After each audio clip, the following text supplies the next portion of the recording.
Hello and welcome to this week's edition of the Back Nine Report. Every week we check in on the world of golf to bring you the latest news, insights, analysis, interviews, recaps, previews, and we cover anything and everything golf. In other words, if it happened in golf, we have it for you. Fred Altvater and I are the co-host of this show. So Fred, hi, how are you this week? You changed your background, Carlos. I like it. You had the East Lake up there. You fooled me. You put the little Back Nine Report logo up there. I like it. Hey, this can't be September, can it? I mean, is that right? What happened to summer? I have to tell you, we're beginning to feel the onslaught of fall here in northern Michigan. Cool nights, sunny 75-degree days tell us that leaf peeping season is just around the corner. And you know what happens after that? In golf, the end of the year theme is kind of continuing. We wrapped up the Korn Ferry Tour last week.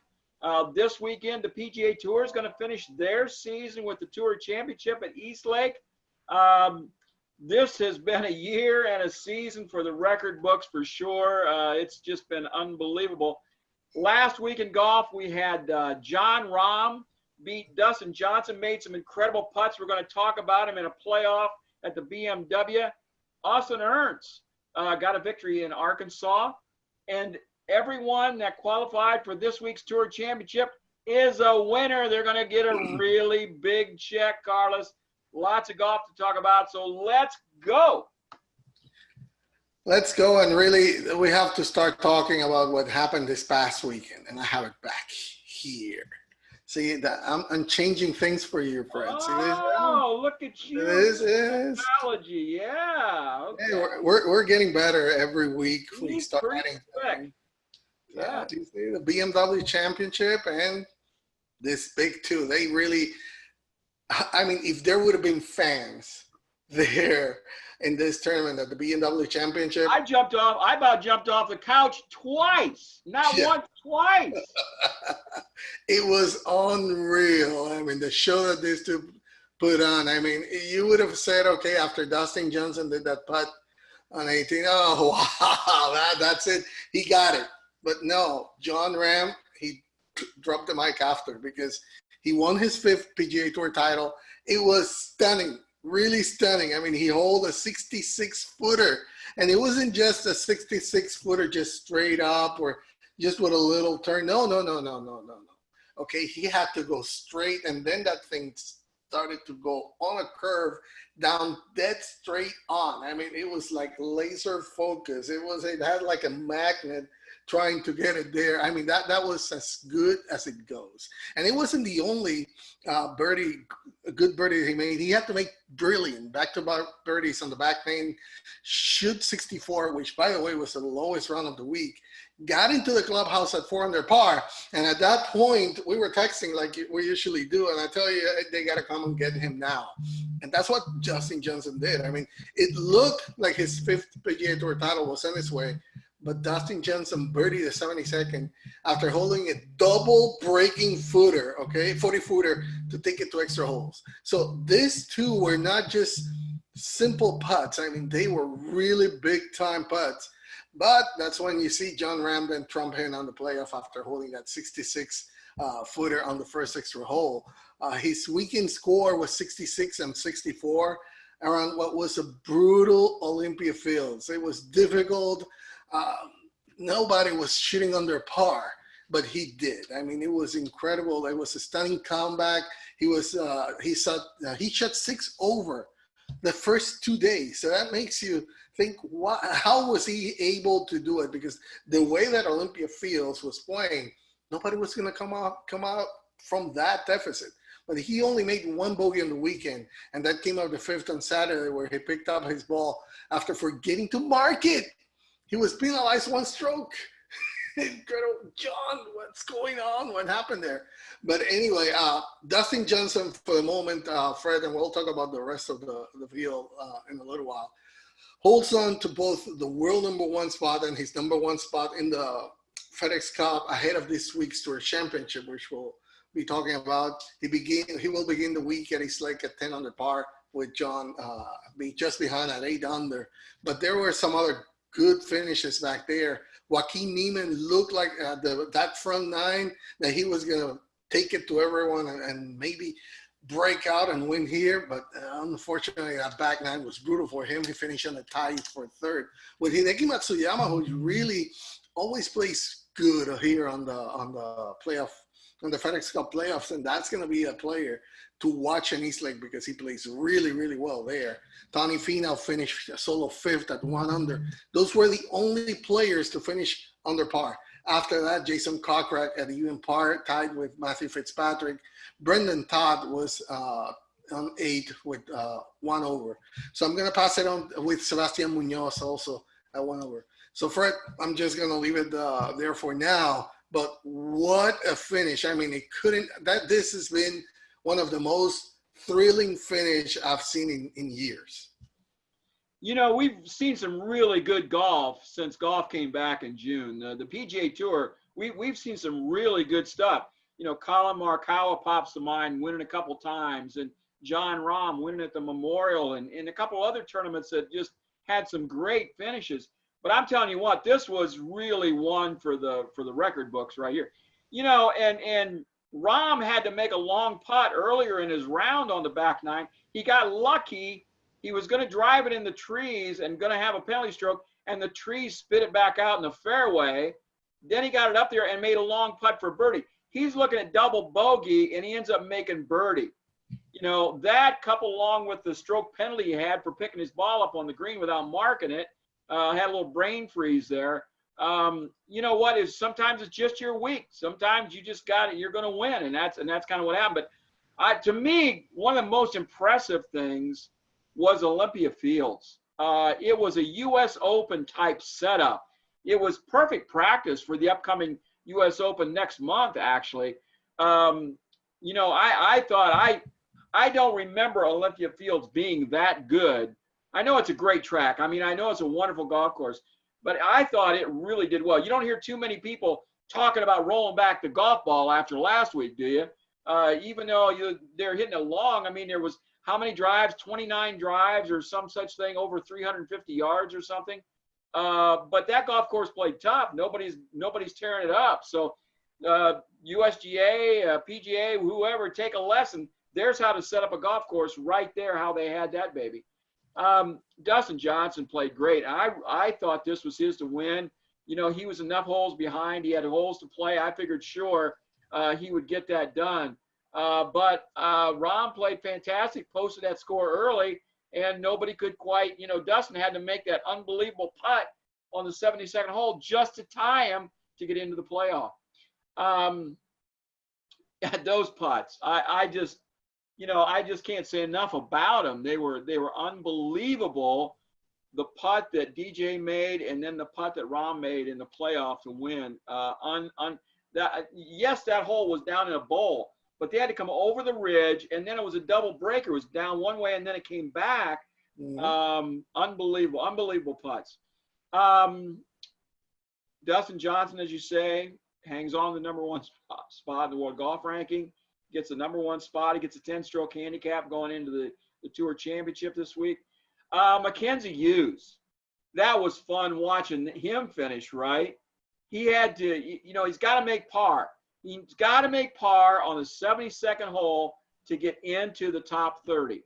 Got to make par. What's harder to do if you got to make par? That's one of the most difficult things to do in the world when you know you have to do it. Comes out of his second shot, flares it into the bunker. Now he's short-sided out of the bunker. Makes a fantastic bunker shot, right? And, you know, even Paul Adrian said, you know, I'm getting nervous watching this, you know, and I was nervous. I'm really rooting for the guy because he's, you know, been around for a while. And, you know, it'd be great to see him get in the Tour Championship. $400,000 just for finishing last there. So it's a big deal. And you could tell he was nervous. He was grinding. And so what do you have, a 4 or 5 foot putt there to save the par coming out of the bunker, rolls it right in. He said he was really nervous. He said it was the most nervous he's ever been over a putt.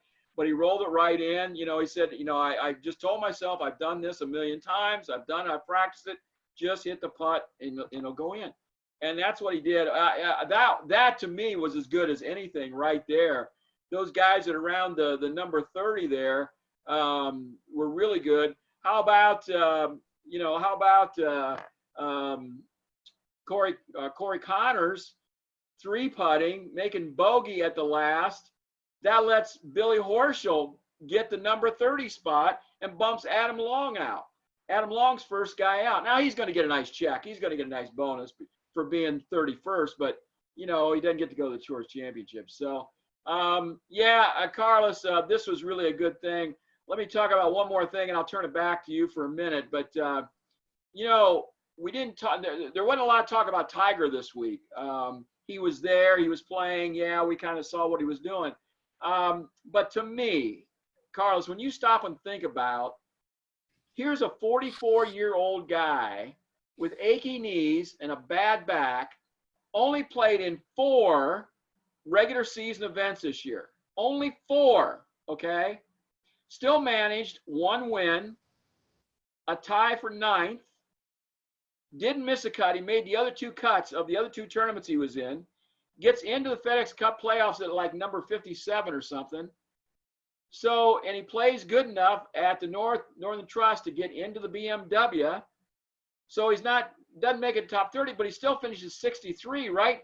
And he plays in a total of 6 events all year. I don't, you know, it's just amazing to me. It boggles the mind to think what could have been if he could have stayed healthier and not had quite as many personal problems. He'd have over 20 majors.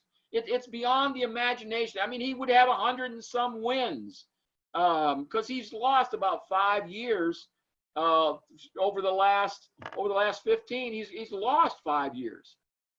So imagine if he would have had 2 wins a year. No, he'd have more than that. 3 wins. He'd have another 15 wins for sure. So that puts him up at what, 80, 90 wins. And he'd probably have at least 3 more majors. So that puts him at 17. It's 18. It's still amazing. It's just amazing stuff what he did this year. No, it's incredible. And to me, he knows where he is. He knows.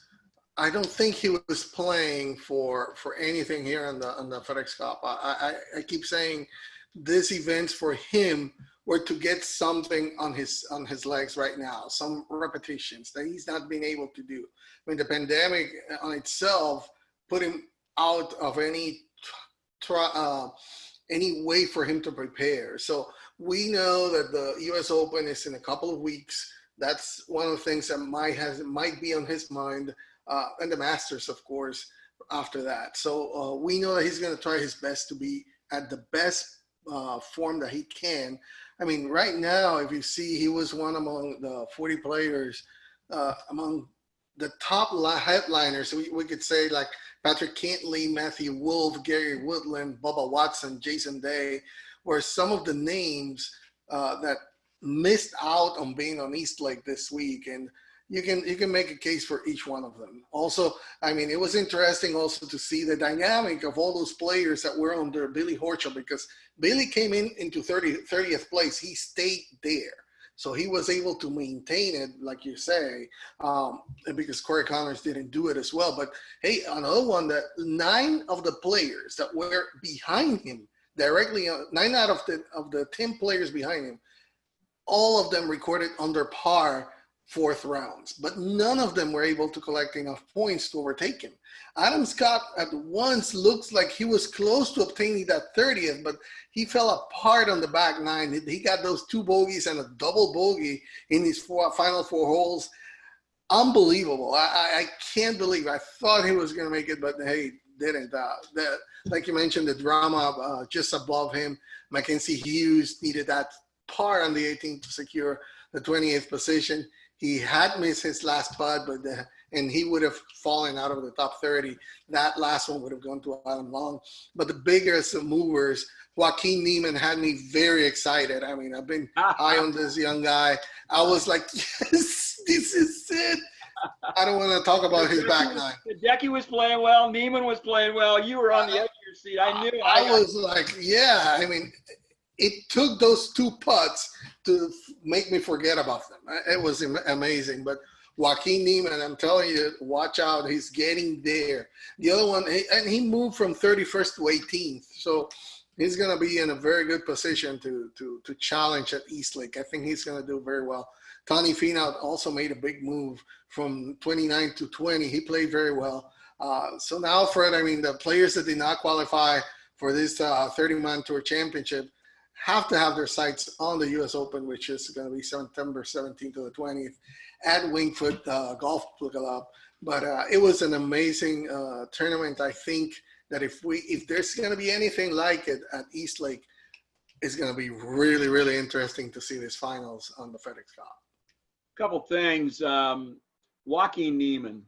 I do not see him being a huge star. His game will only fit certain golf courses. Yeah, he's pretty good, but he has such downforce. Watch him swing. He has such downforce on the ball. His ball, they were saying, I think Azinger said his ball is 30 feet lower than somebody else's. His trajectory is so low. You know, you get on hard, really, really hard greens, he's not going to be able to keep it on him. There's just no, if you got to fly it over a bunker and hold it on the green, his ball flight is too low. If he's coming in there with anything less than a wedge, it's just not going to stick. And so he's got to have the right golf courses, and he's got to be playing well on those golf courses to win or be top 10. And it worked out this week, but his swing is just, he's got to learn to hit the ball a little bit higher to do that. He's got to stay up a little taller, and I don't know if he can get the distance out of it then, because he's not a big guy, and he just throws his body down into that thing so much. The other thing, Carlos, you brought up somebody last week that we don't talk a lot about, but he just amazes us. Charles Howell, the third, Chucky Three Sticks. He ended his 2020 season at number 69, so he's done, but he got into the second round of the playoffs, right? Never hear anything about him. Charles Howell III, the guy that you don't even know he's on tour. He doesn't look like a professional golfer at all. He's unbelievable. He has constructed the most successful and quietest pro golf career imaginable. He's number 20 all time on the money list. You said this last week with $40 million. $40 million in 19 years on tour. He was Rookie of the Year 2001, never won a major. In fact, his only top 10 finish in a major was way back in the 2003 PGA Championship, just a couple years after he came on tour. He just cashes checks in 572 starts. 572 starts. He has 442 made cuts. That's an unbelievable percentage. 77% of the time he tees it up in a PGA Tour event, he makes the cut. He has 3 wins and 96 top 10s, okay? So 22% of the time he makes the cut, he finishes inside the top 10. That's 1 out of every 5. I mean, those are just amazing numbers. Doesn't win, but he's cashing really big checks all the time. So this year he makes it to the top 70, has 3 top 10s, will earn $1.3 million plus a sizable FedEx Cup bonus check. Listen up, kiddies, take a lesson. You don't have to be a major champion in golf to make a lot of money. Dads, get your kids out there and hit a few more balls. Professional golf is tough, but if you have any talent whatsoever and work at it, there's a tremendous amount of money available for even average golf pros. If you can just stay in the top 125 or stay in that top 100 every year, year in and year out for about 10 years, man, you can make a lot of money. I'll take his career anytime. Oh, $4 man. million and quiet. So he can go anywhere and he won't be stopped. Chucky, come here. Yeah. No, yeah. He can go anywhere. And he has enough money to just live his life like he's been doing. I mean, well, the other thing, Carl, with 572 starts and all that money, he's going to have a tremendous retirement package from the PGA Tour. He and Tiger Woods, I mean, Tiger's going to have the biggest, Phil's going to have a really big one. But, you know, Charles Howell III is going to have a really big retirement package from the PGA Tour because their retirement plan is fantastic, especially with 572 starts. That's, you know, 442 cuts. I think you have to have 250 cuts to be vested. He's almost got double that. So I forget it. He's set for life. I mean, he has nothing to work. Plus, he's being healthy, which is the reason yeah, why not only being consistent, but he has to stay healthy, and that's the way that he's been. Because if he, like you mentioned, you see him play, and he's nothing out of the ordinary. He's a good golfer, but he's not this flashy type of player that you're gonna say, "Oh my God, that swing is gonna die in a few years." No, he just gets the job done, and that's how it is. I mean, I'll take his career anytime. well, Anytime. I have a tremendous amount of respect. You see these guys, you go out at the golf course, you see these guys look really flashy and they play really good, but they'll have one or two bad holes. You know, the average amateur, the really good amateur golfer will have one or two really bad holes that really hurts his score. All right. He's doing it for 72 holes every week he plays. He's not giving anything away. He's just taking what the golf course gives him. He knows his game. If I don't win, I don't care. I'm going to cash a $100,000 check. Big deal. I'm happy. I'll see you next week. You know, send me a check. Give me a call. Love it.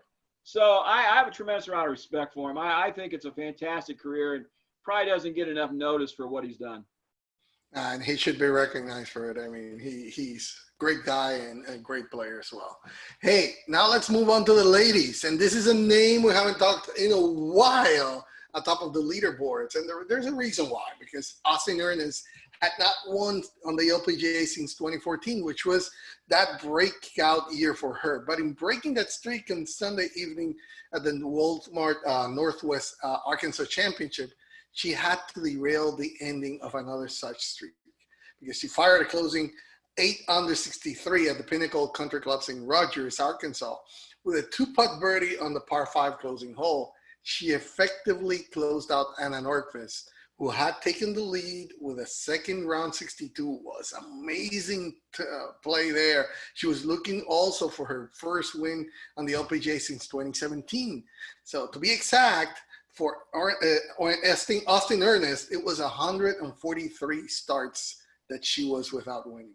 She was one of many players who tried to take something positive out of the break in competition forced by the global pandemic. I mean, she worked hard on the putting green. Even she changed from a blade-style putter to a mallet. That was a big change for her. But her sole victory, again, was back in the 2014 Portland Classic. But another highlight was her appearance in the 2017 Solheim Cup, where she compiled a 2-2 record.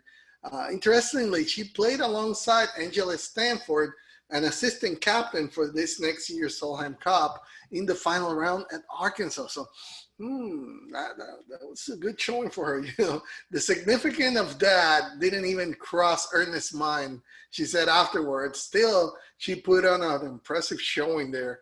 After starting the day in third, she threw out 10 birdies on Sunday to combat 2 bogeys. Her final round of 63 followed up the previous rounds of 65 and got her to 20 under, which at the end was 2 better than Anna Nordqvist.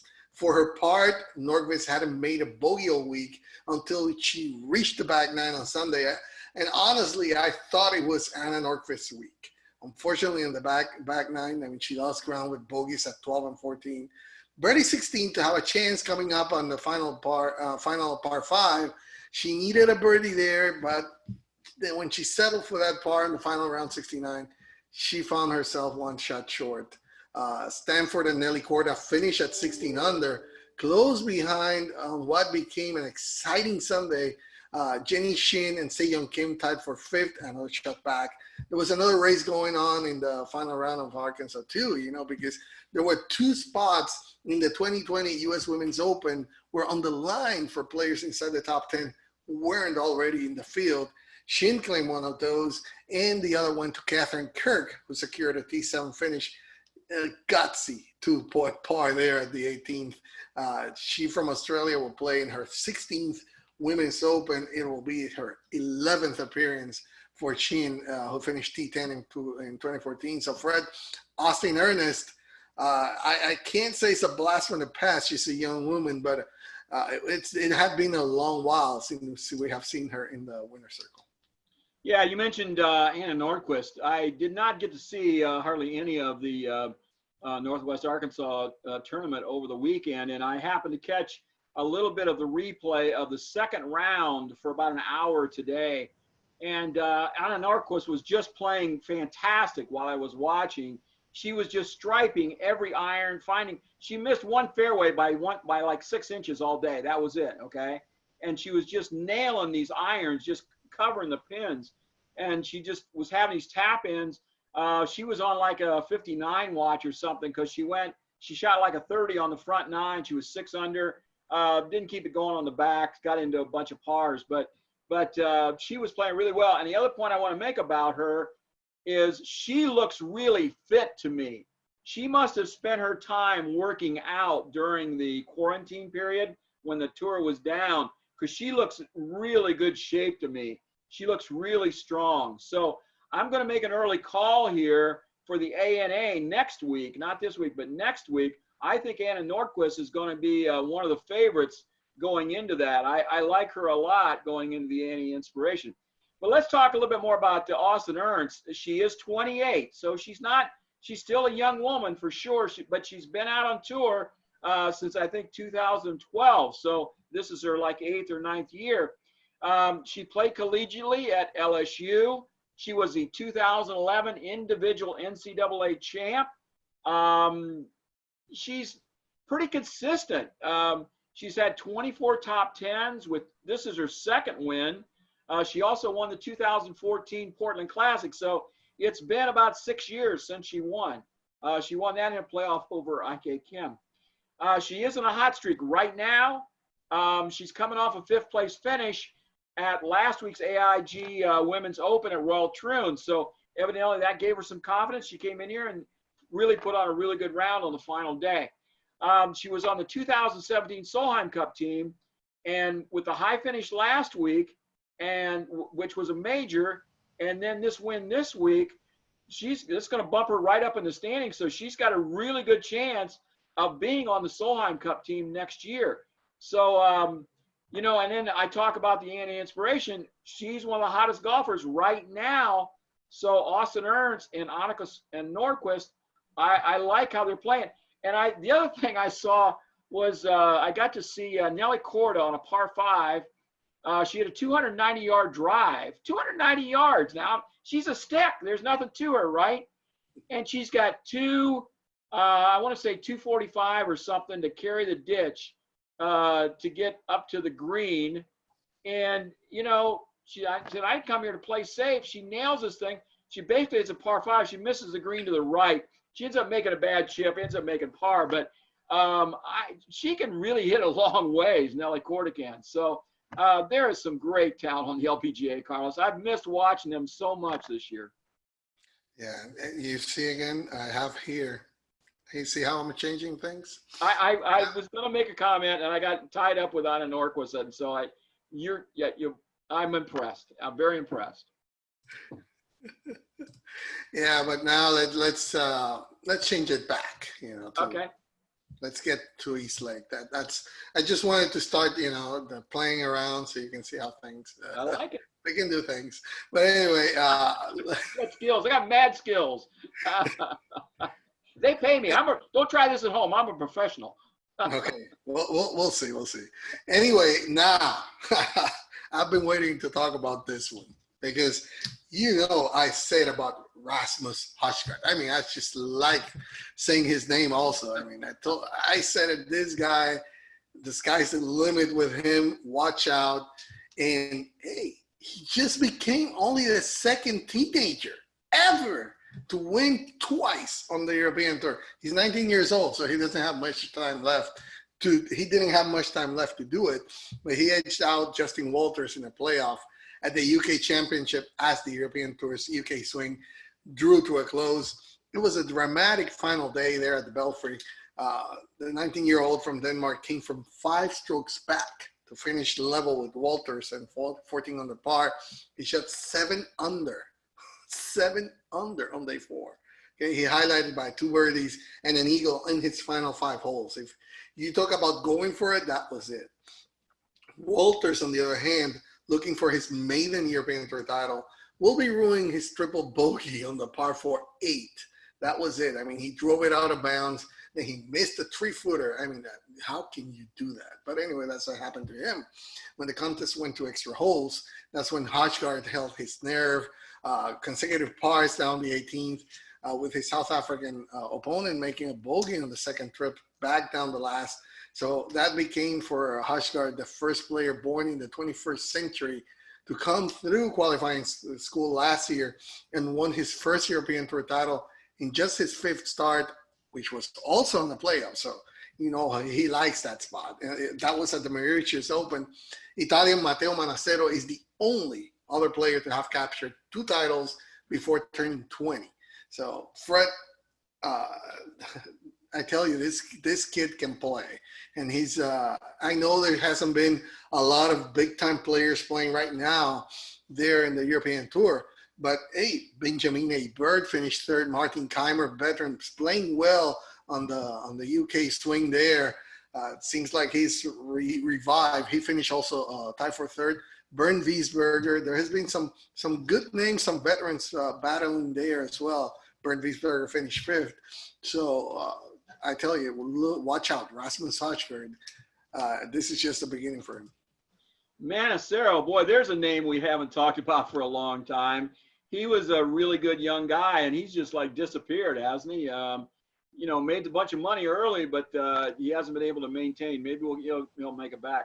Martin Keimer, yeah, kind of making a mini comeback here a little bit. This tournament, Justin Walters and Martin Keimer thought they were going to kind of battle for this thing. But young Mr. Hojgaard, he kind of had other ideas. Birdied the 14th, 16th, and then added a nice little eagle at 17. That always helps the score. You get an eagle late in the round. That's always nice. Shoots a 765. Keimer had a little problem with a bogey, and then he couldn't make a birdie at the last, missed a birdie putt. So he had to settle for 3rd, just out of the playoff. But good tournament for Martin. He's had a couple good tournaments here of late. So maybe, you know, he had a good round in the one tournament here in the U.S., but then he couldn't follow it up, ended up missing the cut. He was leading after the first round, right? And then shot 80-something the second round and fell out. But, you know, the flashes, that's what you see with these guys. They start getting these little flashes, and then they learn how to maintain it. It gets better for them. Hojgaard, only 19, as you said, from Denmark, looks to be the next great Dane to hit the golf scene. Already his 2nd European Tour win. He's now 4th in the race to Dubai. 63rd in the world, Carlos. So he's getting very close to slipping into the top 50. One more win or a couple high finishes, he could get in the top 50 by the end of the year. So he'll be able to get in the WGCs and the majors next year. He's getting very close to that. These are, you know, this UK swing. It's not a lot of big names. But they're still professional golfers. They still know how to play. And they all think they have a chance because the big names aren't there, so they're playing harder. So in Hojgaard's last 4 events, he was runner-up at the British Masters, T6 at the Hero, 3rd at the English Championship, and now the win at the Handa UK Championship. So, you know, he's just a rookie. He won the Mauritius Open last year on his 5th start. Yeah, you know, Carlos, you like these young guys. He looks like somebody to keep an eye on. It definitely does. And another young guy that we have to keep an eye on is Brandon Wu, who picked up a big win at Victoria National Golf Club in Newburgh, Indiana. He shot a final round of 65 to beat Grayson Sigg by a shot on 18 under. Victoria National, we have to say that played decidedly easier in softer, less severe conditions compared to the other KFT events played there. Vince India, Seth Reeves, and Dan McCarthy all finished at 16 under in a tie for 3rd place. For Wu, he won the $180,000 winner's share of the $1 million purse. And now he earned also 14 official World Golf Ranking points for the win. But more importantly, he earned 550 Korn Ferry Tour points, which will help him in his quest to earn a PGA Tour card at the end of the combined 2020-2021 season. So Fred, the Korn Ferry Tour continues this week with the Lincoln and Championship in Springfield, Illinois, but this was supposed to be the final one of the season for the 2020. But hey, that you know that because of the pandemic, all changed. Yeah, nice year, Brandon Wu. Nice year, Davis Riley. A nice wet year, Bill Zalatoris. But guess what? You're still on the Corn Ferry Tour for next year. No big deal. But they do. A few of these guys do win something. They came out of this tour final series. 3 of the guys earn U.S. Open exemptions. So Brandon Wu and Sig and McCarthy all get into the U.S. Open from this. Curtis Luck and Steven Jaeger get exemptions in addition to those 3, get exemptions to the PGA Tour opposite field events for next year. So they're not giving out the new cards or any of that good stuff, but they are getting some perks from this. Wu did secure a spot in the 2020 U.S. Open as well because of the win. Last year, he finished T35 at the U.S. Open, contested at Pebble Beach, and Winged Foot is right in his backyard. That's a home game for him. That's right where he grew up on Long Island. So he could, you know what? He could end up having a really good week and play himself onto the PGA Tour at the U.S. Open here in a couple weeks. So Zalatoris, Riley, they end up finishing 1-2 on E25. Had a great year. They're going to be great players, I think, on the PGA Tour when they get there. They just have to bide their time a little bit longer. So tough year for the minor tours, Carlos. Corn Ferry Tour wrapped up, but guess what? They get to start all over again next week. They do. Now, tell us a little bit about the 125th Amateur and Women's Amateur Championship. Yeah, 125th. That's a lot of them, you know. So they've been doing this for a while. They kind of know what they're doing over there in the UK. The first amateur championship was held at Hoy Lake in 1885. 44 players from 12 clubs played a series of matches. Former winners of the amateur championship include Bobby Jones, of course, Sergio Garcia, Jose Maria Olazabal. There's some names you've heard of before. Today, the amateur championship, one of the biggest, most prestigious amateur events in the world. They play stroke play and then they play match play. It takes 6 days over there. The winner gets exemptions into the Open Championship, into the U.S. Open, and the Masters. So some really big prizes here, some really big perks for winning this thing. So in 2020, the men's amateur winner was Joe Long, who won this year. He is a 23-year-old from England. He will be into the Open at Royal St. George's next year. Long jumped out to an early lead over his opponent, and he ended up winning 4-3. So congratulations to him. And for the women, it's the 117th Women's Amateur Championship. You know, not so much in the men. If you look down past the past winners of the amateur, of the British amateur, or whatever you want to call it, not so many of those guys turn pro and go on to great big careers. Like you go look at the U.S. Open, the U.S. Amateur, and look down to past winners and runner-ups. A lot of those guys go on to the pros and have really big careers. Not so much the men's amateur over there in the British amateur, but in the women's, it's a little different story. You've got Leona McGuire, Georgia Hall, Anna Norquist. They've all won the British Amateur in the past. They're all pretty good pros. So you're kind of guaranteed. You're assured a pretty good future in golf if you have done well at the Women's Amateur. So the winner this year is Aileen Krauter, who is from Germany. She's 20 years old. She went 3 down after the first 4 holes, battled back against Annabelle Fuller, and ended up winning the championship. So she will get to be in the AIG Women's Open. She'll get to be in the U.S. Women's Open, the Evian Championship, and the Augusta National Women's Amateur. So some really big perks for winning those. So that's pretty much a wrap up for the men's amateur, the British amateur, if you want to call it, and the women's British amateur. Carlos? And with that, we wrap up our week in backspin. And now we're going to tell you a little bit about the tournaments that are going to happen this weekend. And of course, the big one for us is the Tour Championship. That's going to be our practice range. So let's move on to the European Tour that heads down to Valderrama this week for the Estrella Damm NA Andalucia Masters in what is usually a tight and close event. The course usually tests the players immensely because of the overall difficulty of the design. I mean, it has chiefly small targets, narrow fairways, and testing bunkering.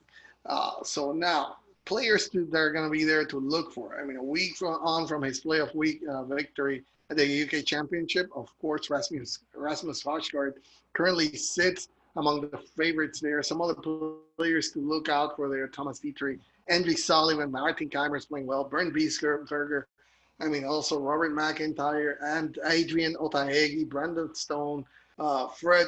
The European Tour continues without their big stars. Doesn't have this big feeling. It's like a feeling of the Challenge Tour, a little bit higher than that. But hey, good for these players that have that exposure right now.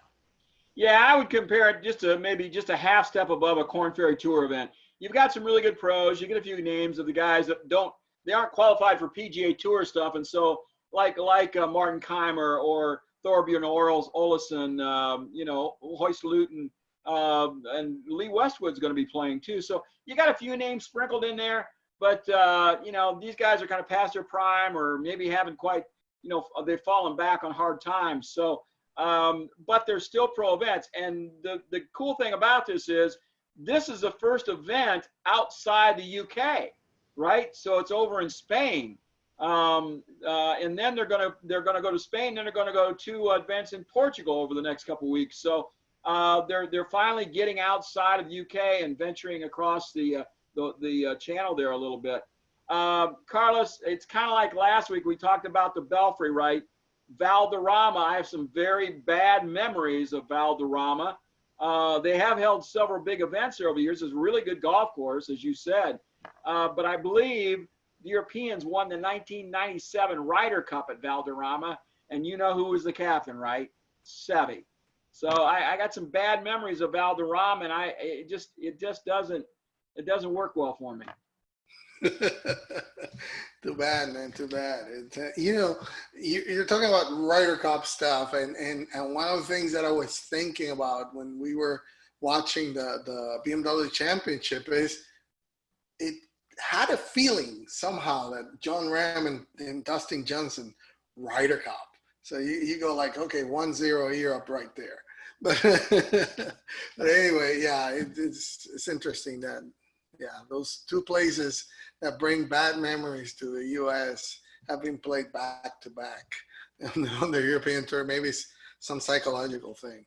Anyway, the Korn Ferry Tour, one is done, the other one's the other one is starting. That's how they do it every year, and they're not stopping. They're starting their new season. That's the 2021 season, basically. This week, they're going to be playing the Lincoln Land Championship presented by Altvater. It's going to be at the Panther Creek Country Club in Springfield, Illinois. They're going to play for the common purse of $600,000. So, Fred, how about this tournament? And tell us a little bit after that about Boyne as well. Well, for the Korn Ferry Tour, like you said, they just wrapped up. They're going to start right away on the next season this week in Springfield. Hey, they had 3 months off early in the year. They can play every week now. Let's go, tee it up. Let's get the balls in the air. Let's play a little golf. You got both the champions and the LPGA tours are off this week. The Tour Championship kind of has the media all to themselves, except for this Korn Ferry Tour event and the European Tour event. It's all about the Tour Championship this week at Eastlake. So the Champions Tour doesn't return until September 11th for the Sanford International, and the LPGA Tour has the week off before the ANA Inspiration, which is a major, the following week. So we're going to be talking about that for sure. And the ANA Inspiration is normally the first major of the year, and here we are clear into September before we're even talking about it. So, Carlos, that's all I got for you. So I guess I'm going to just go ahead and start talking about Boyne here a little bit. As I mentioned earlier in the show, we got cool nights, warm sunny days here in northern Michigan. It kind of reminds us that old man winter is lurking, but there's still time to get a golf trip to Boyne in before ski season starts. 10 golf courses, 3 spas, 3 fantastic resorts with comfortable accommodations. Plus, they're all within a short drive of each other around Petoskey, Michigan, on the shores of Lake Michigan. Bring the whole family.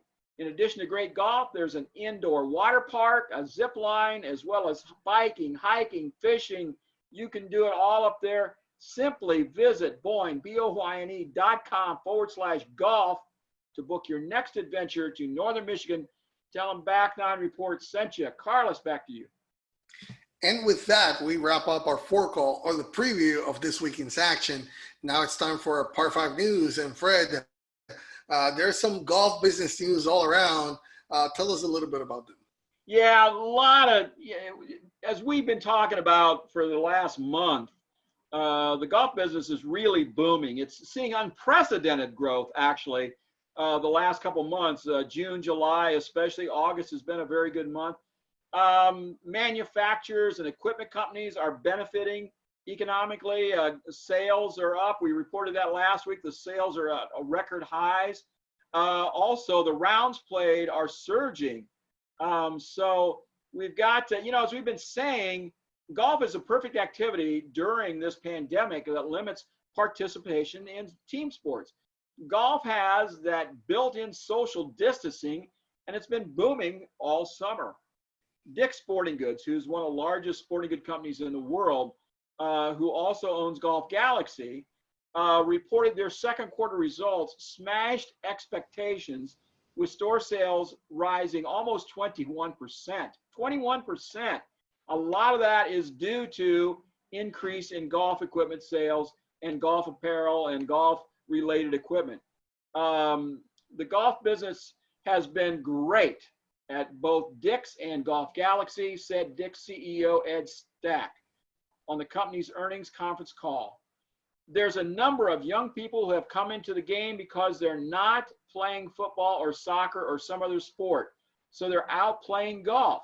Guys are out playing golf because they're not at their kids' games. Men, women, and kids have really jumped into the game, and we expect that to continue through the balance of the year. They're really high on golf right now. National Golf Foundation, Carlos, is reporting that 9-hole and evening rounds are up. So, all these great golf courses all have like twilight hour rates, and so you can go after 3 o'clock and get a cheaper rate. Well, people are working from home. Well, their day's wrapping up at maybe 3 or 4 o'clock. They're not doing any commute. So, they got some time in the evening. They can go play a couple holes before dinner or after dinner or whatever. So with more people working from home, you've got more people playing. The number of short loops, short rounds, is up over 15% this year. 15%. I mean, these are just phenomenal numbers. That's a lot. Core golfers that golf all the time, report that 33% of their rounds have been 9 holes only. Early in the year, I was going out and just walking. I wasn't taking a cart, and I was just playing 9 holes earlier in the year. I still go and just play a quick 9 holes once in a while when I have an hour and a half or 2 hours that I could slip some in. Occasional golfers that just golf once in a while, nearly half of their rounds are short rounds or 9 holes only. So even short rounds or 9-hole rounds are up. A lot of it is due because of the current working from home kind of thing, and people have a little more time. They want to do something, so they're playing golf. So, Carlos, all of this is that this resurgence is unprecedented. The 2 months of June and July allowed golf to climb from a 16% year-to-date deficit in April. At the end of April, golf rounds were down 16% because of all the closings and people couldn't go out and all this kind of thing. But by the end of July, they lost 20 million rounds in that time, in March and April, right? They lost 20 million rounds. But by the end of July, golf is up 20%. I mean, it's unbelievable. They turned that thing around in 2-month time frame. They not only made up what they lost, but they grew. So these numbers are just unbelievable. We've never seen numbers like this. And it's really a boom thing for golf right now, Carlos. It's just amazing. I remember when we started to talk about this, about how things were starting to turn. I mean, we saw the decline and we were worried about, but when we started to talk about in June about the reopenings and how people were starting, I remember the graphic that we brought in here to the Back Nine Reporter, and we show the hot spots where people were starting to come back. That was really the beginning of what this has become. I mean, as you see there, it's a 40% swing. It was from under 19 to to now 20%. That's almost 40% swing there. And it's just what you're saying. Golf brings you the inherited the social distancing, and all the golf courses are just going above and beyond to make sure that you're safe. So if there's a sport really that brings all that into consideration, naturally is golf. And I think people are seeing it, and it just bodes well, because I'm sure not all of them were going to retain them as golfers, but hey, it's going to grow. It's going to grow, okay? And it's up to golf now to see what they do to try to retain as much as these new golfers. But, you know, this thing about the pandemic, we might not ever go back to the normal thing that we used to, because there's going to be still some, even if there's a vaccine or anything, there's still going to be in the back of their mind people trying to stay safe and keep some distance. So golf is going to inherently bring that comfort to anybody that is going to be part of it. Yeah, you know, we saw the really big growth in golf back in the 80s and through the early 90s. And we thought, you know, that was just going to maybe continue. And then when the late 2000s hit, we saw how it just pretty much killed golf. But as a sport, being able to get outside and do these things, people were cooped up in the house and they wanted to do something, and this is something they could do. So it's been really good. I hope we can maintain some of this. Some of these people that are casual golfers that are getting out now, I hope it maintains and stays over the next few years, Carlos, because it's this is a lot of fun right now. And you know what is going to be fun? The PGA Tour announced that Tiger Woods, Justin Thomas, Rory McIlroy, and Justin Rose, I like that foursome. They will participate in a special 18-hole charity team exhibition match that's going to be next month to commemorate the grand opening of Tiger Woods' first public golf course, Payne's Valley at Big Cedar Lodge. The event will be aired live on Golf Channel Tuesday, September 22 from 2 to 6 p.m. The match will be closed to the public. Woods will be teeing up with JT, great friends and neighbors, during the match, and will take on Rory McIlroy and Justin Rose. You know, Payne's Valley Cup will feature a mix of formats seen during the Ryder Cups and President's Cup. So there's going to be 4-ball, foursomes, and singles matches. NBC will televise a special encore on 2 separate telecasts on December 26 and 27. Fred, the made-for-television exhibition match will be produced by NBC Sports, featuring all 4 players mic'd up during competition while showcasing the new golf course that pays tributes to Ozarks native and World Golf Hall of Famer Payne Stewart. Yeah, I've talked about this before, and I've made the statement, I've said it many times, that Branson will become the next must-visit, must-see golf destination. It's going to be right there with Pebble Beach, with Branson, with the Greenbrier, with Pinehurst, and people will laugh at that. Well, Branson's where the old people go to watch some shows, and you know they got their oxygen masks on and they're in wheelchairs, right? Well, Johnny Morris, who owns Cabela's and Bass Pros, he has developed something down there that's it's really, really good. And Payne's Valley is just the latest. You know, we just saw the senior tour, the Champions Tour down there playing the, you know, the Ozark National Course and the Buffalo Ridge Course. So those are 2 great courses. They're on both sides of the ridge. Payne's Valley lays on the other side of the ridge. And at the top of the ridge is Gary Player's 13-hole par 3 golf course, Mountaintop. And then also up there is the great big, beautiful clubhouse up there with a great restaurant and all kind of facilities in there. So these, and then I guess there's rumors, I guess, that the Tiger's going to build another course there as well over the next couple of years. So you got to go there, and then you throw in the par 3 over at the Big Cedar Lodge, which is about 1.5 miles away. Fantastic, fantastic stuff there. I can't wait to see it.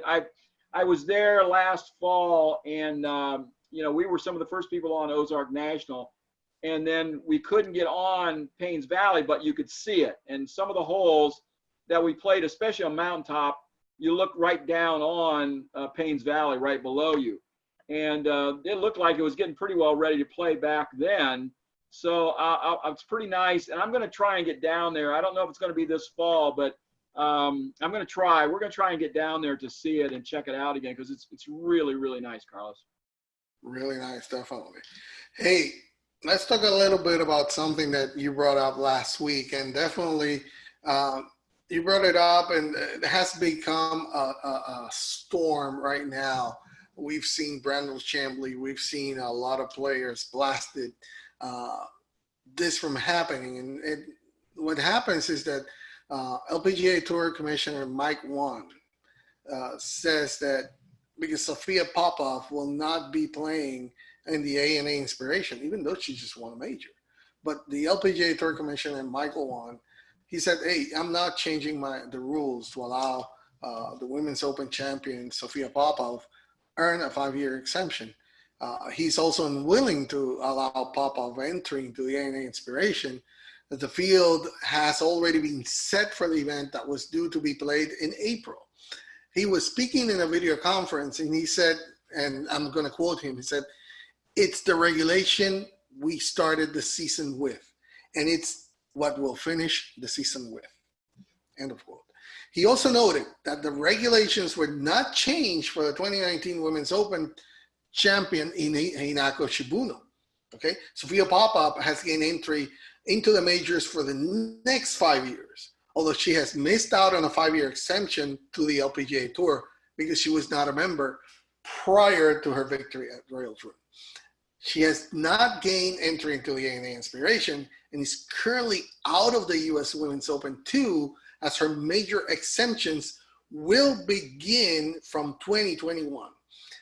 The situation was, like we're saying, I mean, it was widely criticized on social media. But Whan, and this is why Michael Whan is Michael Whan. I mean, he did earn his respect from many for his firm and clear communication over everything, over why they are not changing the rules for Popov. And he did also say that they will be open to changing the rules for next season. I mean, they started playing. It's like when you start playing anything, when you start into any venture, you know the rules going into it. You may not like them, but it doesn't mean that you have to all go all around, oh my God, you have to change it. No, she knew the reasons. We might have not known it, but I really have to give kudos to Michael Whan for explaining it and maintaining his this is it. We're not going to change this because you're throwing a fit. The rules are the rules. Now, I'm open to change it next season, but now it's not going to happen. Ian Poulter called the situation embarrassing. Tommy Fleetwood called it stupid, while many other industries figures. Brandon Chambly was also critical. I mean, come on, people. I understand, but you cannot let your feelings try to rule these things. And yeah, it's really sad that it happened, but this is a year where things have not been normal. Things were moved and shifted, okay? So the rules were clear going into it, and Sophia knew it, and every other player that is playing on the LPGA knows about it. So again, I feel for Sophia that she's not going to be in the next two majors, but at the same time, I understand the reason why. And it's good that Michael Whan explained it, and good kudos to him. I stay firm on it. Yeah, this field was set for the ANA back in oh, I'm sorry. Excuse me. This field for the ANA was set back in January. So for her to win now, she wasn't eligible back then, so she shouldn't be eligible now. And when I said that last week, it just seemed like it made sense. She would want a major. She should be in the next one. Excuse me 1 second. Got a little scratch here. So it just seemed like it made sense that she should be in the next one. But I understand in context, this should have been played in January. And people qualified to play in January. She didn't. Yeah, it's great. She won the women's Open over there, the British Open. But that didn't qualify her for the ANA back in January because it didn't happen before then. So I get it. I understand it. Kudos to Michael for pointing that out to everybody. so everybody can understand what's going on. And Ian Poulter, you're still an idiot. You're a good putter, but you're still an idiot. So you might want to keep your mouth shut. You know, whatever. Michael Wan's a lot smarter than Ian Poulter ever will be. So there you go. But yeah, it's just one of those things. It's a weird year and just the way it goes. But I'm sure she's happy with the big check she got. She's happy with the exemption she's going to be getting. She's very happy to be on the LPGA Tour. She just has to wait another week to do it. Yeah, and I haven't heard, and maybe we haven't heard from her or anybody else on the women's side criticizing this. No, you won't. You won't. No one. Who are the ones who should be, if anything, should be complaining are them. They understand it. That's why they are, okay, we understand. Sophia is more than happy with what she had. She wasn't even expecting to have that win. I mean, she played well, and maybe the first of some more in the future. We don't know that, but the clear thing is the rules. This was set up for January, and at that point, it wasn't set, and she wasn't part of it. And hey, I'm sure she's happy, and she'll just continue to play and make it. You know, her goal to just make it from now on. But we'll see. Anyway, like you said, I agree with you with regards to Ian. Shut up. You don't know what. Anyway, the European Tour, nice to see that they announced 3 new tournaments in Europe as part of their Reshape 2020 international schedule. If anybody has suffered a lot, of course, it has been the European Tour. So it's great to see that they're including the first visit to Cyprus for 2 consecutive tournaments. The Cyrus Open will be the one, and there will be followed by the Cyprus Classic.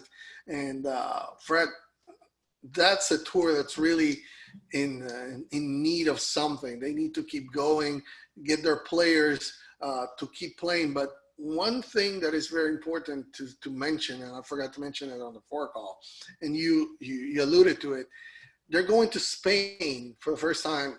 So they're going out of the UK. This is their first, let's get out of the place that we were, of their bubble, if you want to call it that way. It wasn't a bubble, but it was a contained scenario because they were still in one country. They are not taking the plane. They're not taking a train. They're not taking a boat. They're not, they're staying in the same place. Not same place, same country. So this tells you that somehow, if the European Tour, which we know is a world tour because they go all over, it's not only Europe, they go all over to play their tournaments, is starting to venture out. So somehow this is a message to, hey, we're open to continue to explore and go out and play. To me, it's a good news, because good thing first that they are having something to play from all these tournaments that were canceled, but at the same time, we're going to see some of those players from those other countries that haven't been able to go out to start playing. So you're starting to expose a little bit of, hey, it's safe to go out. It's safe to go out and play. We're taking care of you. We're taking all the measures to keep you safe. And again, it goes out to say that why golf is the one that the premier social distancing measure sport in the world right now. Yeah, Carlos, to me, this is a part of the bigger dynamic of the bigger argument here, right? We've seen golf take the lead in being able to hold sporting events, and kind of get out of our self-quarantine and expand our horizons a little bit and getting kind of back to some kind of a normal situation.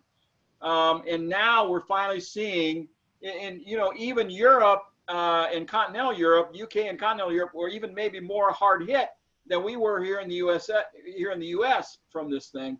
And so now they're finally able to start venturing out, going to other countries a little bit, expanding their horizons a little bit.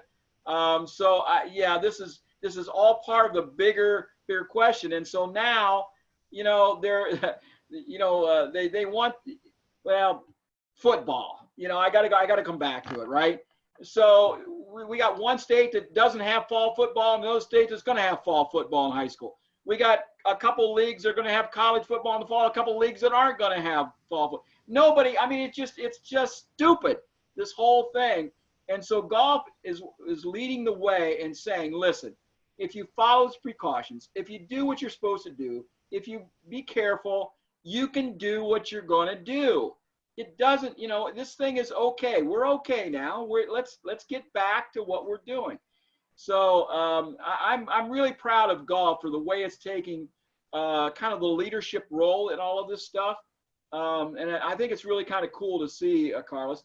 And the second point here, they're going to have 2 tournaments in Cyprus. I don't remember ever seeing any events in Cyprus. Have we seen events in Cyprus before? I don't remember it. No, me neither. Definitely, this is the first time, and it's 2 of them. So, in a sense, it's like, okay, we're going to be venturing out, but we're going to play twice. We're going to keep that same feeling like they did there in Ohio, right. Staying in the same place for a couple of weeks. And but it's great. I mean, it's a great place. The tournament's there. It's going to be the same course, so they're going to see it back to back. Hey. Kudos to them. They're going out and they're leading the way. Golf continues to lead the way. Now, Rory McIlroy. You know, he's been playing not up to his standards. I guess you said it, Fred. I guess we know why. You know, he has confirmed that he and his wife, Erica Stahl, are expecting a baby daughter. He said very soon. He didn't say when. He said very soon. It was revealed by the Golf Channel's Steve Sands during the 3rd round of the BMW Championship that Stahl was due any day now. Yes, that's what he said. Yes, he said, yeah, she is. Yeah. We're about to be parents very soon, so we're obviously very excited. I don't know, the way he said it didn't sound that excited.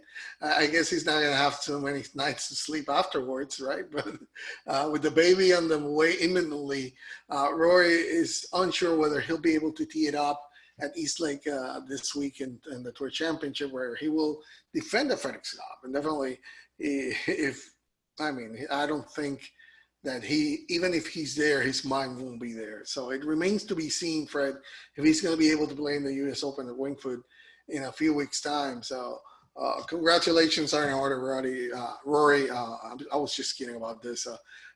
There's no more better pleasure to really have your first kid and be able to hold it. And congratulations to you.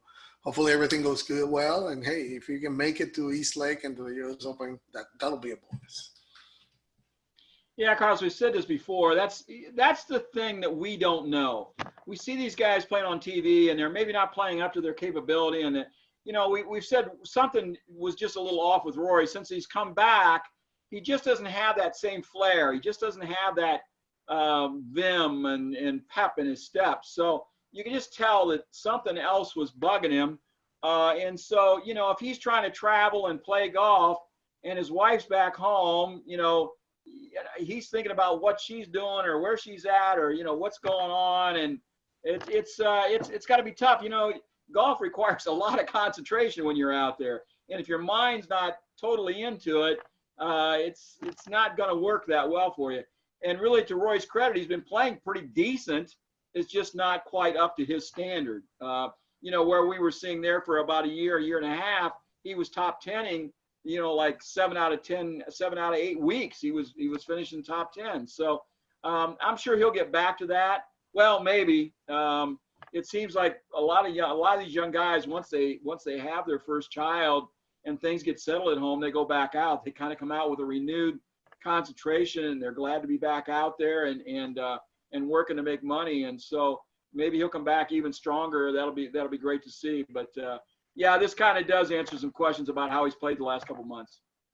Definitely, and it makes sense because as well, you know, that we know that they also are worried about the pandemic and if anything happens. So if your wife is not with you, you don't know what could happen, especially when she has a baby on her way. So definitely, it would make sense if that is the reason why he hasn't been up to par, up to his standards. And we'll see. I mean, again, congratulations are in order to Rory McIlroy and Erica Stahl. Now, with that, we wrap up our Power 5 news. And now we're going to have a Zoom video call that you had with Bill Cuevas on equipment review. So tell us a little bit about that. Yeah, I was on their radio show a couple of weeks ago. He and Big John Vick and Big's Golf Talk, and I've talked to Billy before about I want to have him on about once a quarter, maybe every 3 months, because he's really into equipment. He really works with a lot of this stuff and knows what's going on. Does a lot of equipment reviews. He works with golfball.com. If you want equipment reviews, it's a really good place to go. You know, we have Ed Travis write equipment reviews for us in Ohio Golf Journal, so that we always have something about that. But golfball.com, that's all they do, man, is equipment. If you want to know about any piece of equipment, you can go to their website and they got everything on there that you want to know about. So we had Billy come on and we talked the other day, and he talked about 3 things. He talked about these new Squares golf shoes that Nick Faldo is kind of promoting, and the advantage of those, and then the Bushnell Wingman, and also Sky Caddy watch. So go ahead and play that, Carlos, see if we can get that up.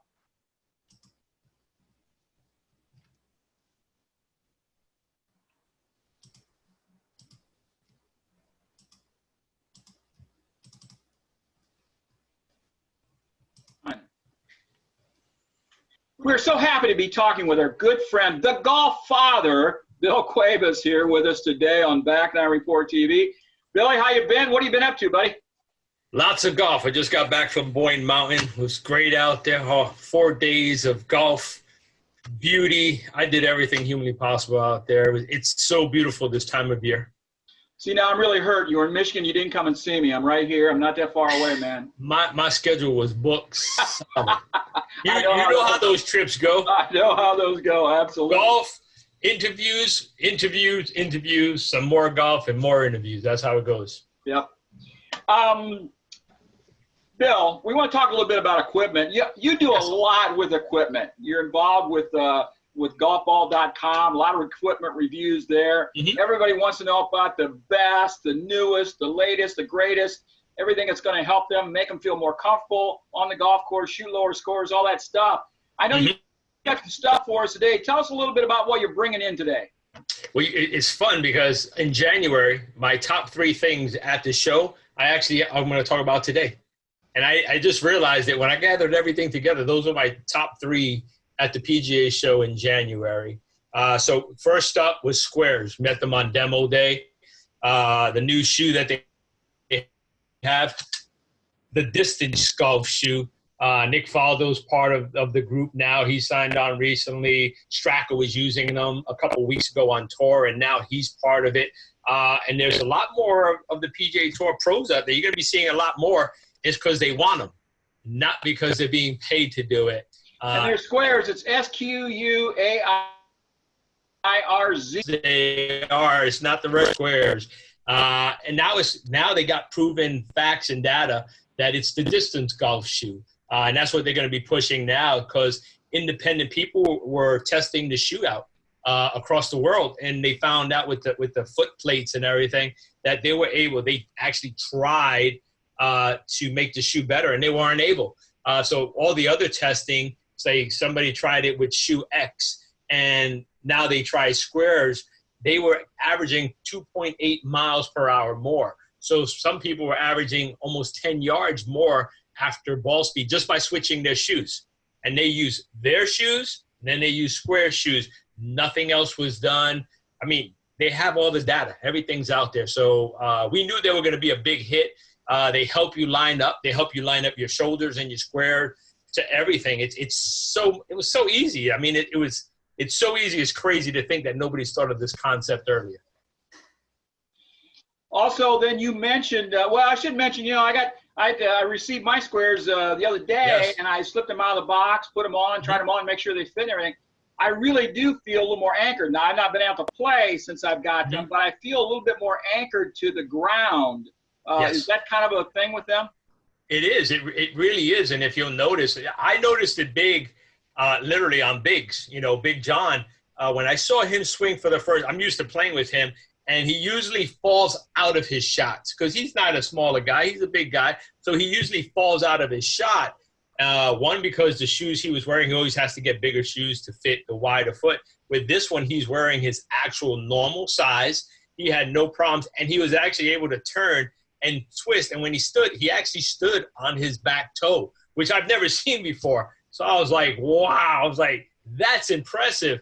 And like, even in Boeing, here we are, 6 months later, it actually helped because he used to slice the ball really, really bad because he fell out of it. He had no anchoring. That slice is almost gone. Cool. Now it's a little faded. One of the other things you want to talk about, a little bit about Wingman. I have to talk to those people a little bit to show myself, really intrigued with their product. Tell our listeners a little bit more about Wingman. Well, I got this bad boy over here. I don't know I know that your listeners can't see it, but the Wingman is for those, if you guys like to listen to your music and you want something that's going to be able to give you your scores, this is it. It attaches to your phone, so you could listen to all your front, back, and center numbers, or at a push of a button. You touch it, and it gives it to you. Most of the times when you drive up to the tee, it actually tells you, as you're driving up, it'll tell you 149 to the front, 156 to the back, 170, to the whatever part. There's 3 different numbers that you can set it up. It also comes with a little remote. You take it with you to where your shot is, you hit it, and that thing, while it's still playing music, will tell you your distances. So it's really, really cool, to have. I love it. I just finished using it this morning. I listen to my music, and then on my phone, which I never really have to go to, it's attached. So say I want to see my bunkers and everything else, Bushnell gives you the app. It's free. The app's free. You have it on your phone. It gives you everything, green, bunkers, everything humanly possible. But if you just need front to back, soon as you roll up to that tee box, it just yells out the numbers for you. So you can find this from Bushnell. It's a Bushnell product, so it's a really high quality. Bushnell's a leading name in range finders and yardage and that kind of thing. GPS for golf courses. Every course pretty much is included in there, right? All that stuff's there. Mm-hmm. And then you can play music. You get your yardages. Everything's right there in one place. You've got the app. It's a great product. It is, and what I like the best? There's no clamping, no strapping, no nothing. This thing has a Mac Daddy magnet on it, and you just literally, boop, you put it on there, and it stays there. You don't have to. It's not going to fall off there either. It's solid. It doesn't. No, it's a solid magnet on there. It doesn't fall off. We haven't had any. And let me tell you, some of the courses we play on are bumpy. They're like, you start shaking, and it stays right there. You got another product for us from Sky Caddy. So if you don't have your Wingman, Sky Caddy might have the right product for you. There's always those people that don't want to listen to music, and they don't care about. But this new watch here from Sky Caddy, it's amazing. For listeners, they can't see this large face that it has on it, but this large face here lights up, and it's crystal clear. It looks like a GPS. I can hit the greens. I can get side. I get back, front, everything numbers I humanly want. It's one of the best, whether it's a handheld device or a watch that I've ever had. It changes on its own. It vibrates. When you finish the hole, it says finished. And you just, yes. And when you go to the next one, the new numbers are up. As you get closer, the numbers get closer. When you stop, that's the numbers that it gives you. So, and then if you want, you can hit, on your screen, you just tap it. It gives you the whole entire green, what it looks like, and where the numbers are at. And you can move it around so you can see the actual distancings that you're looking for. So I use that today as well as my Bushnell. And I had it all. I had everything. You got no excuse for shooting bad scores, man. You got everything doubled down. You got the music to stay relaxed. You got the square shoes to keep you lined up. 4 birdies today. Oh, man. Birdies. I'm going to be getting strokes. You're going to be giving me strokes, man. I did well. And the thing is, it helps build confidence when you know the numbers are accurate. And that's the biggest thing. We've tested out products, unfortunately, that you get there and you look it up against another, and it's not the same. If you shoot it, you're talking about 6-7 yards. 6-7 yards, let alone 3 yards, can be huge from making a birdie to making a bogey. So the thing is, you need as close as you can. Nothing's going to be identical, but these things over here, from what they give me on my distance, and I check because I bring my Bushnell as well to the golf course. So I shoot the flag because I want to see how good it really is. So I'm happy within, maybe, 5-6 feet. I'm happy. I'm content because I'm not that good. But other people might, I admit it. I'm not that good. But other people that really pinch, they need it. You know what I mean? They want it. Hey, you've been doing a little bit of travel. You mentioned you came to Michigan on a fam trip. Yes. I know you went to New Hampshire. Yeah. Give us a little story about your travel, your experiences. Is it safe to travel? How'd you feel? What do you think know about what? that? Michigan by far has been the safest. New Hampshire, I mean, everything that they're practicing, airports have been safe. People are, there's a lot of smart people out there. You're going to have your knuckleheads, which I've run into. I've seen them. But for the most part, I would say like 90 to 95% of the people are following the rules. They're wearing the mask in the airports all the time, social distancing. Southwest is great. They don't have anybody in that middle seat. And if they see two people in a row and there's empty rows, they ask you, you want to move? So they're really doing it the right way. There's no service. So if you do travel, bring snacks. And before you get on that plane, buy yourself a drink if you're going on a longer flight. But they've been doing really well. I mean, we've been New Hampshire. The airports have been spot on. Security's been well. I mean, it's actually running better than before this pandemic. And we're heading back out again to Treetops this week. We head out to Treetops, and then we're doing Mackinac Island. And the big airports, just as well as the smallest airports, we haven't seen anything. All the chairs are marked, which ones to skip, where to sit. They have people cleaning constantly as you walk through the airport. People inside of the restrooms, they're constantly behind there cleaning up after the other people. So they're doing their part. We just have to do ours.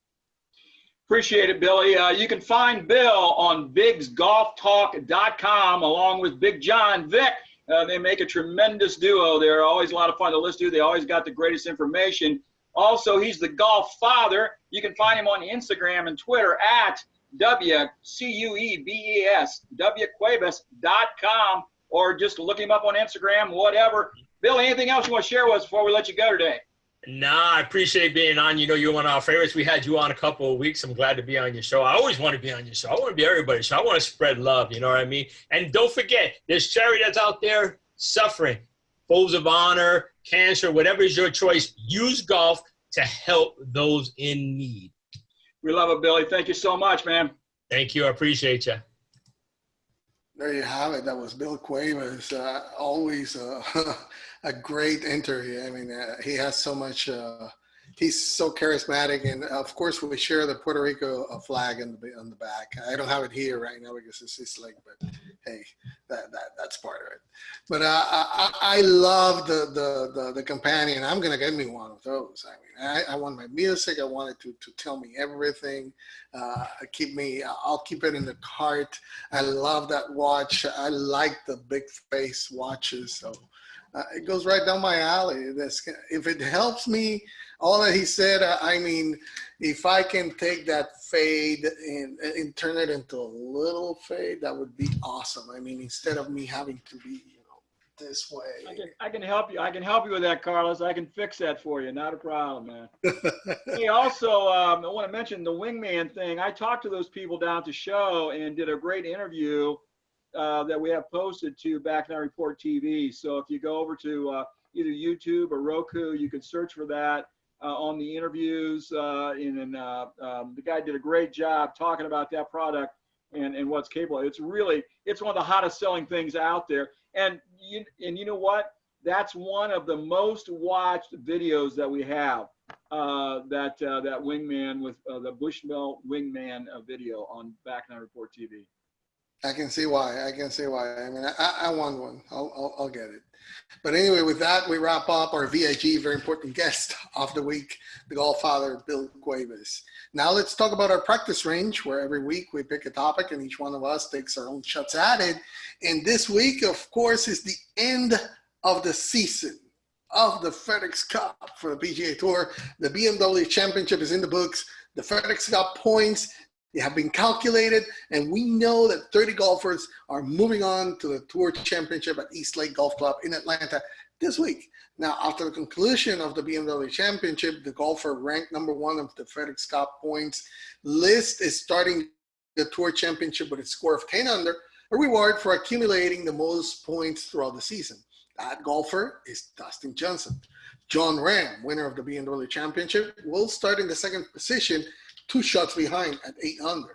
Now, on the other end of the top 30 is Billy Horschel, who won the FedEx Cup in 2014. He's advancing in the final spot by 2.7 points. or one stroke. Thanks in part to that double bogey 3-putt from 5 feet by Corey Connors on the 18th hole. But hey, nobody's counting. That's how it happened. Chile's Joaquin Niemann made the biggest leap, improving from number 31st, number 18, and finishing T3rd.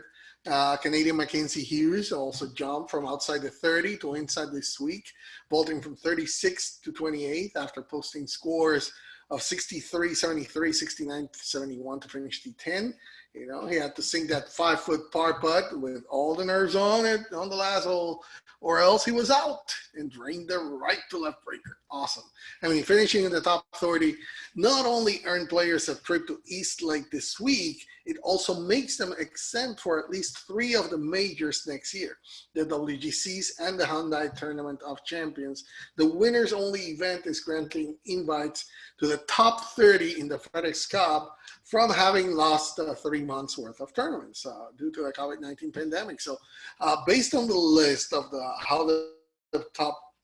points list, the 30 golfers are starting to, Dustin Johnson is at 10 under, Jon Rahm will be at 8 under, Justin Thomas 7 under, Webb Simpson, who skipped the BMW Championship, still 4th at 6 under, Colin Morikawa, who has been a little under, let's say he hasn't been up to his par in these last 2, he's still 5th, he's going to be a 5 under. Now after that, every slot of 5 players will be just 1 shot behind. So Daniel Berger, Harris English, Bryson DeChambeau, Sungjae Im, and Hideki Matsuyama, all 5 will be at 4 under. Brendan Todd, Rory McIlroy, Patrick Reed, Sander Schauffele, and Sebastian Munoz will be at 3 under. Lanto Griffin, Scotty Scheffler, Joaquin Niemann, Tyrell Hatton, Tony Finau at 2 under. Then you'll have Kevin Kisner, Abraham Ancer, Ryan Palmer, Kevin Na, and Mark Leishman at 1 under. And Cameron Smith, Victor Hovland, Mackenzie Hughes, Cameron Champ, and Billy Horschel at even. So now that the top 30 players have been assigned their starting scores for the Tour Championship, FedEx Cup points become meaningless. Whoever wins the Tour Championship will also win the FedEx Cup and the $15 million prize. Last season, as we know, Justin Thomas entered the Tour Championship ranked number 1, started at 10 under. Still, it was Rory McIlroy who started the week 5th on the points list, wound up winning the tournament and the FedEx Cup, even though he began the week 5 shots behind JT. So Fred, among those, we already mentioned who will not be here. Tiger Woods, of course, is not going to be here. But the field is set. We know the points. We know the place. I think is going to be just a thrilling finish again, just like it happened at the BMW Championship in Olympia Fields. I think we're setting up for a great finish. Yeah, I did a bunch of research. I really spent some time looking through this last couple of days, and who's going to win the $15 million this year? Rory probably is not going to get it done he's got too many things on his mind. Dustin Johnson has to be kind of the favorite coming in, but Jon Rahm is playing so well also. One of the things that's really curious to me, Carlos, is that as I look down the list, 1, 2, and 3, Dustin Johnson, Jon Rahm, Justin Thomas. They're also 1, 2, 3 on the World Golf Ranking. Boom. Top guys right there, okay? And even with as crazy a year as it's been, they didn't have a lot of they had to play well this year because there wasn't enough time to change things around. So, and then you've got Webb Simpson is 4. He's number 6 in the world, and you've got Colin Morikawa at number 5, and he's number 5 in the world. So Rory's the only one of like the top 6 who bounced down, and he's only down like at 12th. So he's not that far away. He could still, if he plays well and gets through the week, he could still win it. But these top guys have just, they're right there. Everybody's right there. But the other thing is, Harris English, where does he come from all of a sudden? He's number 51 in the world, and he's clear up to 7th in this thing. That's a major move. You've got the highest rank, or I guess the lowest ranked player, you would say, in the field is Sebastian Munoz, who is number 80 in the world, and he's number 15 in the FedEx Cup. So if I go down here and look at these numbers, so I'm kind of leading to someplace with this. So Sebastian Munoz, number 15, is the lowest ranked at number 80. That's 65 points differential. That's a big move. You know, he's not supposed to be here. He's, you know, that just doesn't happen that often, right? Cameron Champ is number 75 in the world, and he's just got in. He's at number 29. That's 46 points difference.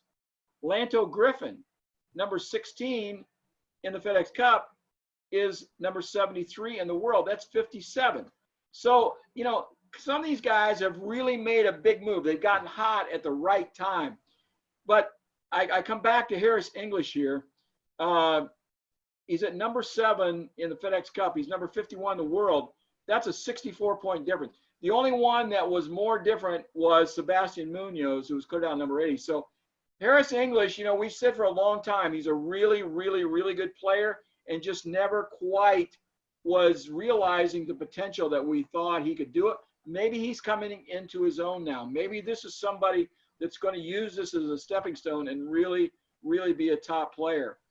But I found that kind of interesting looking down through there. But so Carlos, I'm gonna go on a limb here. I'm gonna give you my guys here.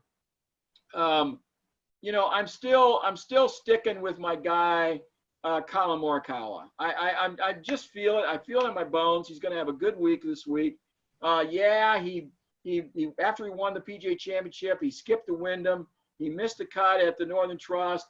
Finished T20 last week. That was an improvement. So I think he's just kind of using that to get ready for this week. I think at number 5, man, he's in the right place to make a big move this week and maybe get it done. Next, I like Justin Thomas. At number 3, with Rahm and DJ ahead of him, and they're getting all the attention, I think JT is maybe in the right spot, just 3 shots back to get this thing done. And then my guy to watch, Xander Schauffele. You know, he won this thing in 2017. He won the tournament in 2017 at this golf course, and he was runner-up to Rory last year. So he can play East Lake, and he does very well on very hard golf courses, and so I kind of like this week. And then the other thing I just want to talk to you a little bit about, Carlos, is a lot of money. A lot of money. Of course, the winner gets the 15 mil, right? We know that. Second place ain't too bad. He gets 5 mil for second, 4 mil for third, 3 mil for fourth, and 2.5 for fifth. Last place in this thing, number 30th guy, gets 400 grand. That's just a bonus. That's not, he still gets his, you know, part of the purse as well. And it's, what is it, a $10 million purse or something. So there's a good payout just for that, just for teeing it up on Thursday. So you pretty much covered it. My only question coming out of this thing, Carlos, is that we saw this handicap thing for the first time last year. It really kind of seemed to work pretty well. We had some questions about it. We weren't sure. Are you satisfied with the handicap system? You like the way it is? You think it's a good deal? You know, every iteration of the different changes that they have made is to try to accommodate for everything that we have criticized in the past, right? And not only us, a lot of the players or fans. In this case, last year, JT was playing excellent. I mean, and he was on top of the world, and he was the heavy favorite. He didn't win it. It was Rory coming from 5 down. He was 5th, so he was 5 down, and he was able to make up the difference to just edge JT and win it. So we don't have a lot of history to say from how far a player is going to be able to make up the ground and win it. Mathematically, you would say, okay, who's those that are the last 5, which are at even part 10 behind, they need a lot of players to play really, really bad. Yeah, it's a lot of strokes to make up in 72 holes. It ain't going to happen. It's really not going to happen. So you start looking up from that list and you say, okay, those 5 very difficult, 9 shots, still a lot way out, 8 shots, man, that kind of should not happen. So when you come to think about it, you have to put a number where you say, okay, below this is going to be not possible. So to me, I would say, looking from what Rory was able to do, and when you look at the difficult thing is that Dustin Johnson, Jon Rahm, and JT have been playing really well. Even Webb Simpson, who did some load management last week, and he's going to come on fresh, and he's playing really good. He's just 4 behind. Colin Morikawa, yeah, he hasn't been playing that well, but hey, he's just 5 behind. If he turns it on, he can be there right away. Daniel Berger, you can make the case that after the restart, overall, he has been maybe the best player. He's just 6 behind. Harris English, you mentioned him. He's playing really well, and he's one of those players that has been under the radar and could really win it. It reminds me of Billy Haas when he won his here as well. You know, Bryson DeChambeau, he was tearing it up, and just like Colin Morikawa, he hasn't shown up the past 2 weeks. But Eastlake is a place where Bryson can show up and blast it all over and have a great weekend and maybe win it. You know, so I think Sungjae Im, that's another player that hasn't been playing that well now in the restart. But hey, who knows? He would be the only one in that top 10 that I would say I don't consider him with that make. At least his style of play is not to make up 6 shots. You know, Hideki Matsuyama would be the last one there. And again, with this, I'm saying 4 under would be the cutover for me. I don't think anybody beyond that has a chance. But Hideki is another player that plays really well in the FedEx Cup, and especially here at Eastlake. So if he's feeling well, if he's healthy, he's another player that could make it. But again, I don't see how, because you have to see how those top players are playing, and they all playing really well. So I don't see, it's going to be really difficult and very surprising if anybody above those top 5 players comes out and win it. Yeah, I agree with you 100%. It's doable if you're in the top 10.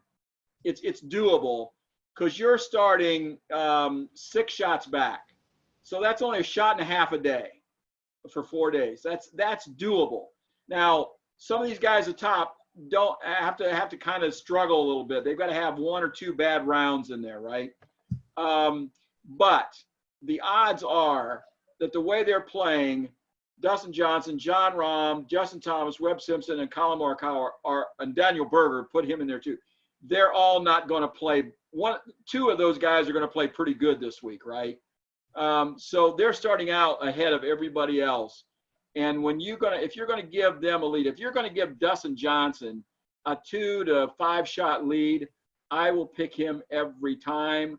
But we have seen Dustin Johnson struggle at times in big circumstances. Not lately. He's been playing. To me, he's been kind of on a mission. It's kind of like, hey, I want to show you guys I'm pretty good here.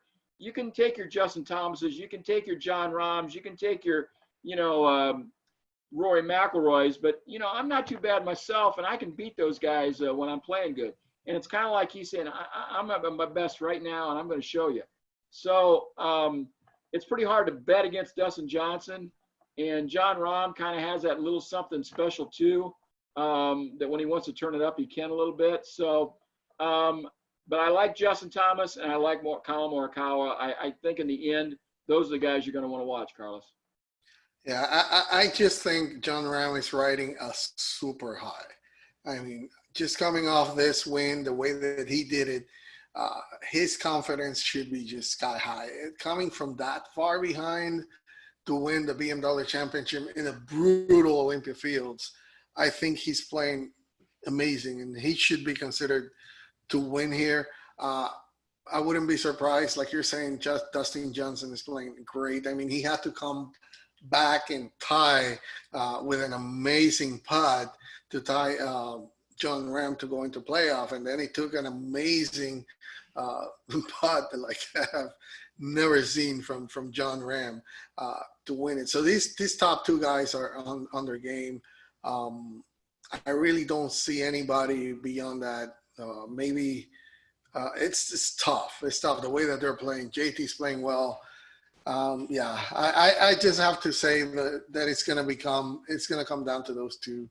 The way that they're playing, they have been like just a little bit ahead of everybody else. Everybody else has to come get them. Yes, they're going to have one, maybe 2 rounds. Like it happened to Jon Rahm on the BMW. He had his first 2 really bad, but he blew out the competition in the weekend. And if there's the fitting end is that Eastlake is a club where you can make up shots. So if there's a place that you can do it, it would be here. So we'll see. But I still think it's going to be between DJ and Jon Rahm. But I wouldn't be surprised if JT or Webb pick it up from them.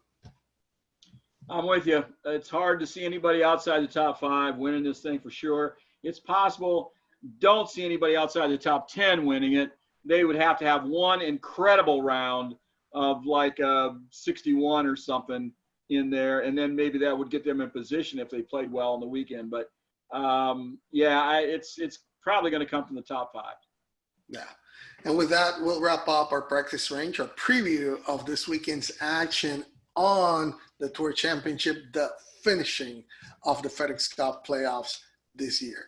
Now we're going to move on to our final putts, and I have one here that I picked up today. Is about Annika Sorenstam, that she was named captain of the 2021 European Payne Junior Solheim Cup team. That was the ladies European Tour announced that. Team Europe will be taking the U.S. at the Inverness Club immediately prior to the main event set for September 4th to 6th next year in Toledo, Ohio.